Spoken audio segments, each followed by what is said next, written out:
Norfolk के tank museum में रखी हुई वो बख्तरबंद गाड़ी जिसका नाम सेलाडन रखा गया, महज एक फौजी गाड़ी नहीं है, बल्कि ये उस तारीखी हकीकत की अलामत है कि वक्त के साथ साथ दुश्मन के तसव्वुरात बदल जाते हैं और फतह सिर्फ मैदान जंग में नहीं बल्कि तारीख के सफ़हात पर लिखी जाती है।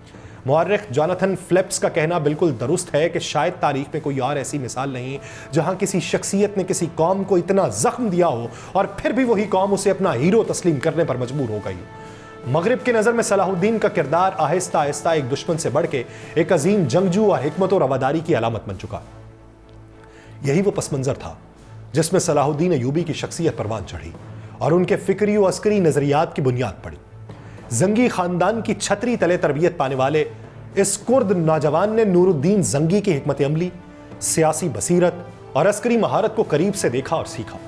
नूरुद्दीन सिर्फ एक सिपा सालार नहीं थे बल्कि वो खिलाफत अब्बासिया के हकीकी मुहाफ़िज़ और सलीबियों के खिलाफ जिहाद के दाई बन चुके थे। उनके दौर में जिहाद का तसव्वुर महज एक जंगी हिकमत अमली नहीं बल्कि एक नज़रियाती मुहिम बन चुका था।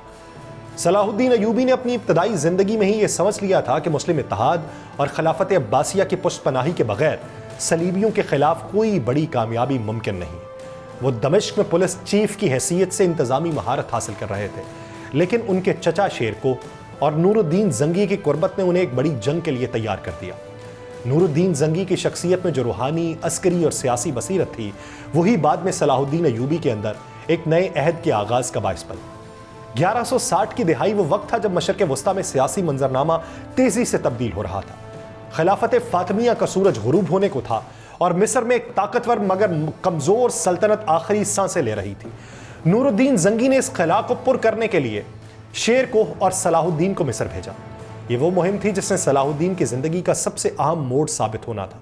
वो महज एक फ़ौजी मुहिम नहीं थी बल्कि ये खिलाफत अब्बासिया की बालादस्ती को तस्लीम करवाने और मुस्लिम दुनिया को एक नया सियासी और अस्करी इत्तेहाद फराहम करने का मौका था। अयूबी ने अपनी दानाई, हिकमत अमली और गैर मामूली फरासत के जरिए मिस्र में खिलाफत अब्बासिया का परचम बुलंद किया।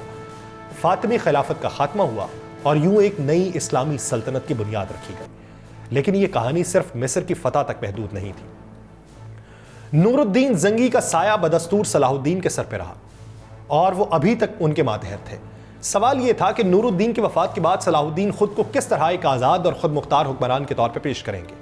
क्या वो नूरुद्दीन के उसूलों पर ही चलेंगे या तारीख एक नया रुख इख्तियार करेगी। ये वो वक्त था जब यरूशलेम की बाजियाबी का ख्वाब एक बार फिर हकीकत का रूप धारने वाला था।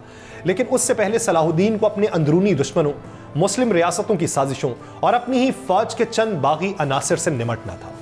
नूरुद्दीन जंगी जो शाम के हुक्मरान थे जानते थे कि जो भी मिस्र पर काबिज होगा वो खित्ते में सबसे बड़ी ताकत बन जाएगा।